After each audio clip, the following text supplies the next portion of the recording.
So இந்த மரவள்ளி கிழங்கு பால் கறி செய்யறதுக்கு நான் இந்த மண் சட்டி எடுத்து வச்சிருக்கேன். பட் அடுப்பை வந்து நான் என்ன ஆன் பண்ணல. ஆன் பண்ணாம இதில் வந்து மரவள்ளி கிழங்கு இருக்கு. நான் 200 கிராம் மரவள்ளி கிழங்கு எடுத்து இப்படி வெட்டி வச்சிருக்கேன். இப்போ இதை இதில் போடுங்க. இதில் வந்து வெங்காயம் இருக்கு. ஒரு சின்ன வெங்காயத்தில் பாதி எடுத்து வெட்டி வச்சிருக்கேன். இப்போ இதையும் இதில் போடுங்க.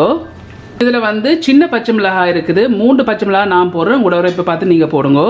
இதில் வந்து தண்ணி இருக்குது. நான் 1.5 கப் தண்ணி விட போகிறேன். பட் இதில் வந்து 1 கப் இப்போதைக்கு இருக்குது. இதில் இன்னொரு 1/2 கப் இருக்கு. ஸோ நான் சொன்ன மாதிரி டோட்டலியாக வந்து நான் 375 மில்லி தண்ணி விட்டுருக்கிறேன். உப்பொன்னும் போடாதீங்கன்னு சொன்னால் சில கிழங்குகள் வந்து அவியாது. மூடி போட்டு ஹீட்டை கொண்டு வந்து மீடியத்தில் வச்சுக்கொண்டு அவிய விட போகிறேன். இப்போ ஒரு 10 நிமிஷமாக அவிஞ்சோன்னு இருக்குது.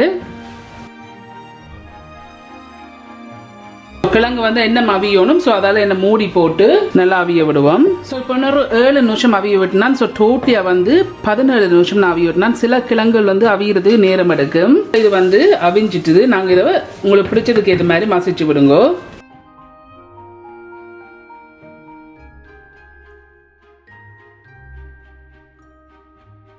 நீங்கள் வந்து மரவள்ளி கிழங்கு இப்போ மச்சம் கறிக்கு சைட் டிஷ்ஷுக்கு செய்கிறேன்னு சொன்னால் நீங்கள் வந்து இதை நீங்கள் தாளிக்க தேவையில்லை.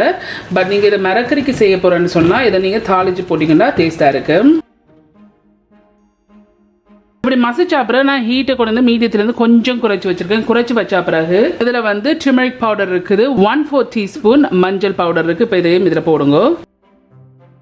உங்களுக்கு தேவையான அளவு உப்பு சேருங்க. பட் நான் இப்போதைக்கு 1 டீஸ்பூன் உப்பு சேர்க்குறேன்.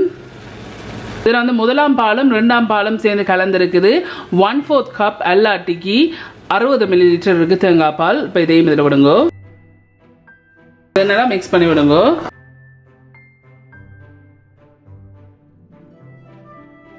இதுக்கு உங்களுக்கு விருப்பம் மட்டும் சொன்னால் இறால் போடலாம், மாசி போடலாம், உங்களோட விருப்பம். ஆனால் இறால் போட்டிங்கன்னா டேஸ்ட்டாக இருக்கும். நான் அன்றைக்கு மரக்கறியா செய்யறபடியா நான் மச்சம் சேர்க்கல. மிக்ஸ் பண்ணி போட்டு மூடாமல் ஒரு 2 நிமிஷம் கொதிக்க விடுவோம். இப்போ இந்த 2 நிமிஷம் ஆயிட்டு நான் அடுப்பை வந்து ஆஃப் பண்ணிட்டேன். ஆஃப் பண்ண பிறகு இதுக்கு நாங்கள் தாளிச்சு போடுவோம். தாளிக்கிறதுக்கு வந்து இதில் தாச்சி எடுத்து வச்சுக்கொண்டு இதில் வந்து 2 டேபிள் ஸ்பூன் எண்ணெய் இருக்குது. இந்த எண்ணெய் இதில் விட்டு எண்ணெயை கொஞ்சம் கொதிக்க விடுவோம். ஸோ இந்த எண்ணெய் வந்து கொதிச்ச பிறகு இதில் வந்து கடுகு இருக்குது. 1 டீஸ்பூன் கடுகு போட்டு வடிக்கணும். ஸோ இந்த கடுகு இப்படி வடிச்சு கொண்டு வரைக்க இதில் வந்து பெருஞ்சீரகம் இருக்குது. 1 டீஸ்பூன் பெருஞ்சீரகம். இதையும் இதில் போடுங்க. இதில் வந்து ஒரு பாதி சின்ன வெங்காயம் எடுத்து வெட்டி வச்சிருக்கேன். இப்போ இதையும் இதில் போடுங்க. போட்டுட்டு இந்த வெங்காயத்தை நல்லா பொரிய விடுவோம்.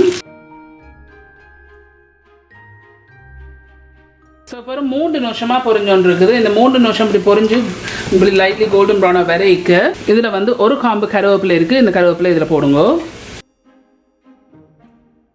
உங்களுக்கு விருப்பம் என்று சொன்னால் நீங்கள் காஞ்ச மிளகா போடுங்க. பட் நான் போடையில இந்த அருக்கு இப்படி கோல்டன் ப்ரௌன் வரைக்கும் நான் அடுப்பை வந்து நிப்பாட்டிட்டேன். இப்போ நாங்கள் இதை மரவள்ளி கிழங்கு போடுவோம். மரவள்ளி கிழங்கு இந்த தாளிச்சு வச்சது போடுங்க. நீங்கள் எண்ணெயோட போடுறேன்டா போடுங்க. பட் நான் எண்ணெயை வடிச்சிட்டு போடுறேன். இப்பெல்லாம் ஆஃப் பண்ணியே இருக்கு. நான் ஆன் பண்ணல. இதில் வந்து உங்களோட டேஸ்ட்டுக்கு ஏற்ற மாதிரி இதுக்கு லைம் அல்ல லெமன் ஜூஸ் புளிஞ்சு விடுங்க.